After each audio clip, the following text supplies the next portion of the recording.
Atención, atención. Lo que está pasando entre México y Estados Unidos en este momento no es un desacuerdo diplomático ordinario.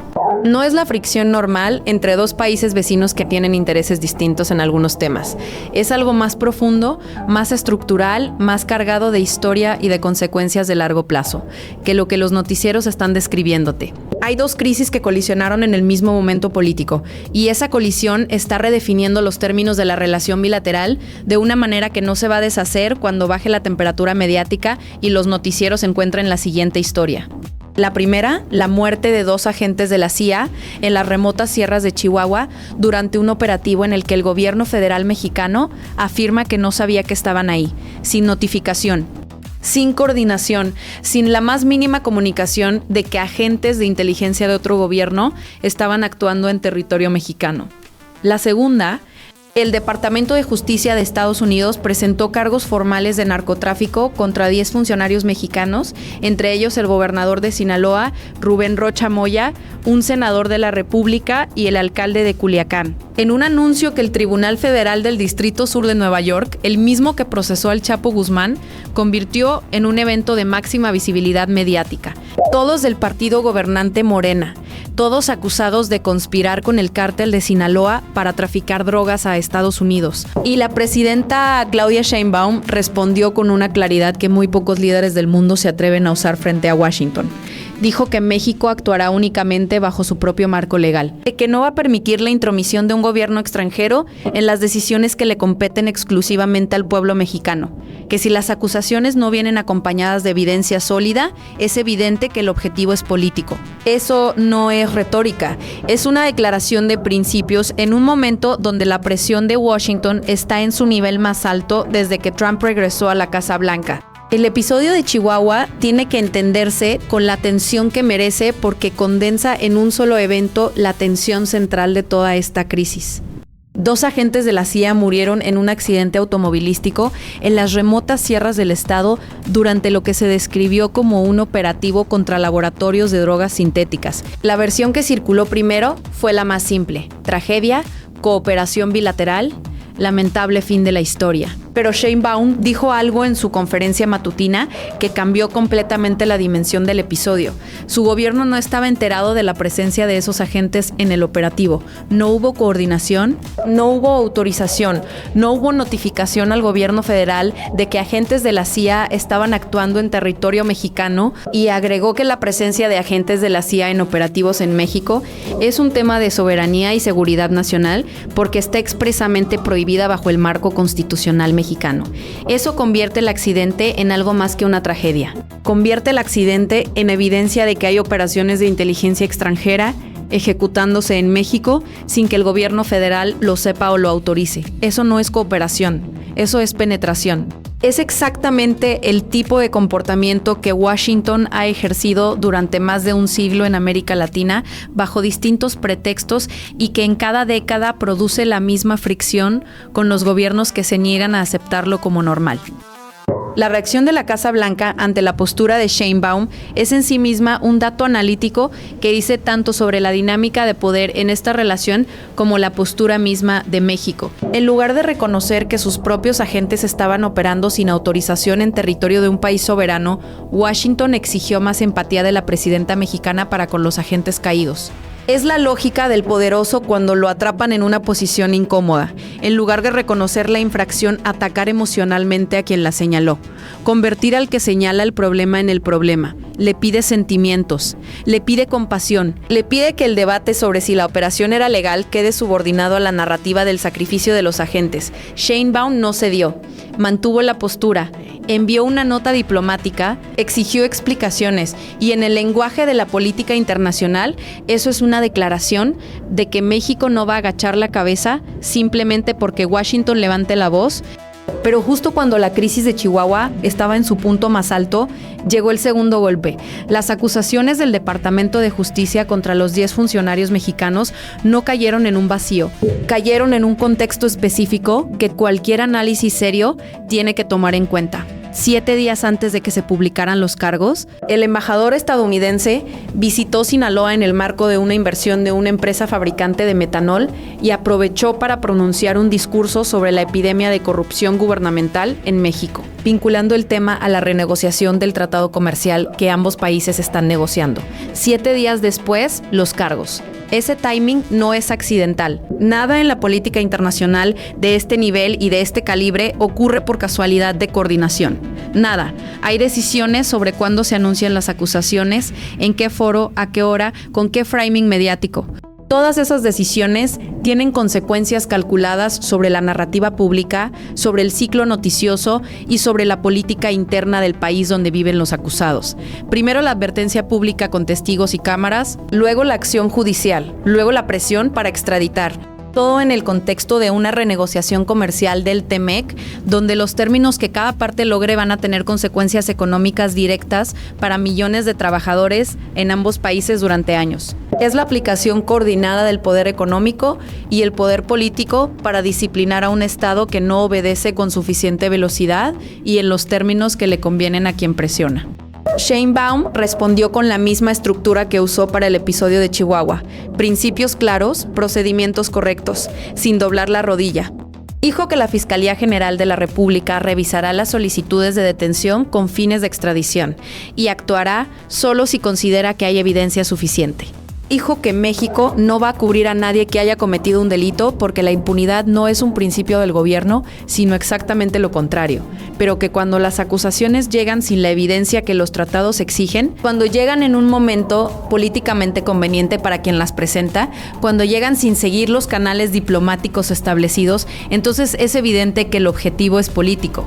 Y la Cancillería confirmó que las solicitudes de detención provisional que llegaron de Washington no venían sustentadas con los documentos que los tratados exigen para darle sustento formal. Las acusaciones, con toda la gravedad de los cargos que incluyen, llegaron. La evidencia que los respalda en el proceso bilateral, no. Eso no es un tecnicismo jurídico que se puede ignorar.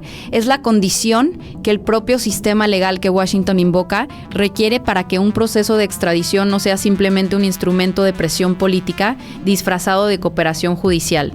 Eso es lo que México señaló públicamente, y eso, en términos del derecho internacional y de cualquier tratado de extradición que se respete, es un argumento sólido. Las acusaciones tienen que estar acompañadas de evidencia. Los procedimientos tienen que seguir los canales bilaterales establecidos. Un gobierno soberano no está obligado a entregar a sus ciudadanos cada vez que otro gobierno presenta una acusación sin verificar que el sustento existe y cumple los criterios establecidos en los tratados bilaterales.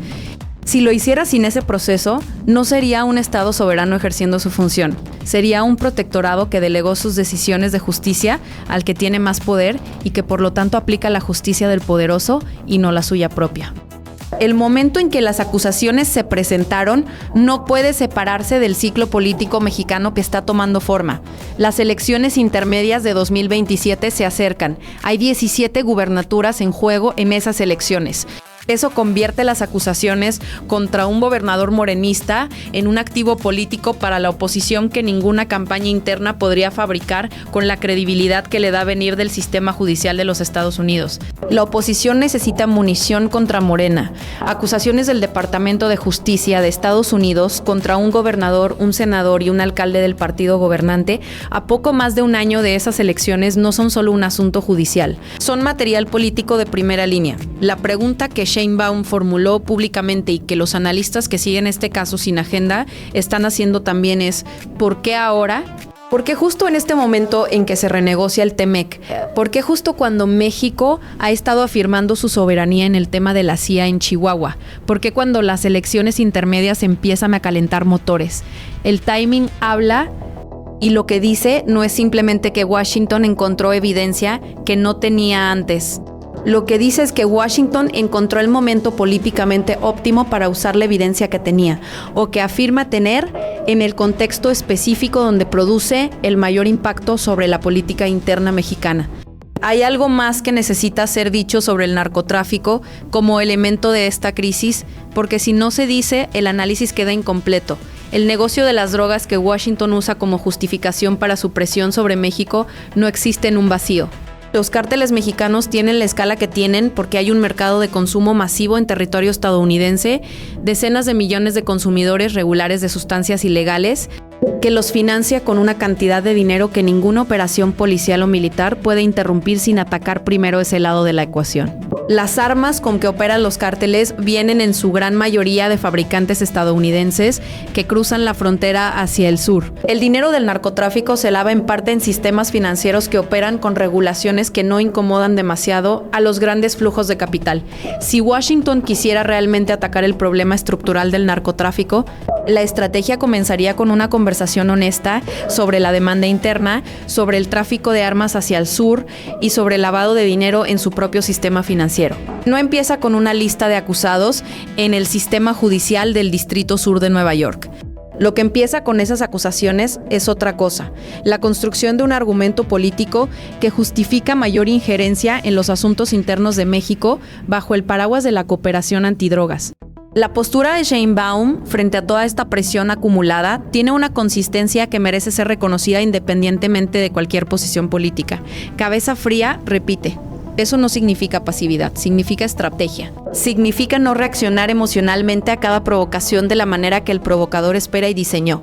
Significa calcular cuáles son los intereses del país a mediano y largo plazo y actuar en consecuencia sin perder de vista que la relación bilateral tampoco puede romperse porque tiene consecuencias económicas reales para millones de personas que viven y trabajan de ambos lados de una frontera de más de 3,000 kilómetros con uno de los flujos comerciales más grandes del mundo.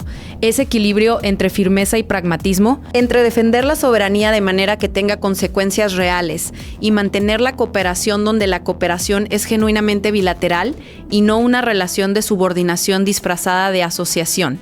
Es lo más difícil de sostener en la política internacional cuando una de las partes tiene mucho más poder que la otra.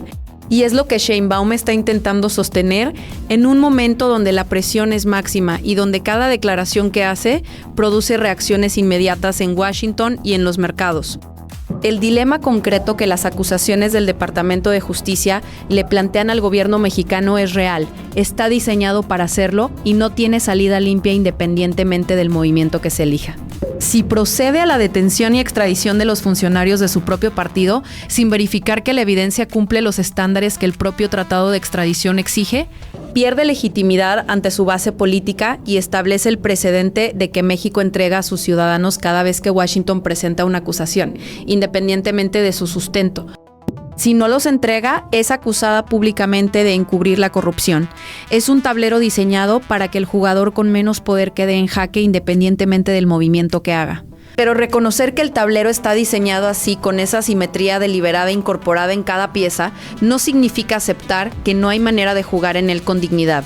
Significa entender que la única respuesta que no regala el control de la situación a quien presiona es la que Sheinbaum está articulando. Seguir el proceso, exigir evidencia, aplicar el derecho propio y decir públicamente lo que nadie en el poder debería tener miedo de decir sobre las motivaciones políticas de quien acusa. Lo que ocurre en este momento entre México y Estados Unidos no es solo política bilateral, es México redefiniendo su lugar en un orden internacional que está cambiando. Es la señal de un país que decidió que la obediencia automática no puede ser la condición de ninguna relación bilateral que se presente como una asociación entre iguales, que exige respeto en un sistema donde los más poderosos no suelen concederlo hasta que el costo de no hacerlo se vuelve insostenible para ellos. Eso no garantiza que Washington cambie su comportamiento. Garantiza que México no va a ser cómplice silencioso de ese comportamiento, ni va a prestarse a construir la narrativa que lo normaliza. La decisión de Rubén Rocha Moya de solicitar licencia temporal del cargo de gobernador en respuesta a la presión generada por las acusaciones es en sí misma un indicador de cuánto peso real tienen esas acusaciones independientemente de su sustento legal. Un gobernador que se separa de su cargo no lo hace porque las acusaciones sean falsas automáticamente, pero tampoco lo hace únicamente porque sean verdaderas. Lo hace porque el escándalo mediático que producen es suficientemente dañino como para que su permanencia en el cargo resulte más más costosa que su ausencia temporal. Eso es lo que Washington logró con la acusación en el momento que eligió. No necesitó un juicio que durara a alguien, no necesitó una sentencia que obligara a alguien a hacer algo. El anuncio solo, con los nombres y los cargos publicados en todos los medios del mundo, ya produjo un efecto político concreto dentro de la política interna mexicana antes de que ningún juez en ningún tribunal de ninguno de los dos países hubiera evaluado la evidencia. La historia que Sheinbaum invoca cuando habla de soberanía no es retórica vacía ni discurso para el consumo político interno de su base electoral. Es el registro documentado de más de un siglo de intervenciones concretas, operaciones encubiertas de la CIA que derrocaron gobiernos elegidos democráticamente en Guatemala, en Chile, en Nicaragua, en la región entera, imposición de políticas económicas a través del Fondo Monetario Internacional, condicionadas a reformas que beneficiaban a las empresas transnacionales, financiamiento de fuerzas paramilitares en países que se negaban a alinearse con los intereses de Washington. Todo eso ocurrió. Todo está en los archivos desclasificados. No es especulación, no es narrativa ideológica. Es el contexto histórico dentro del cual cualquier declaración de soberanía mexicana frente a la presión de Washington tiene que ser leída si se quiere entender por qué resuena de la manera en que resuena tanto dentro como fuera del país.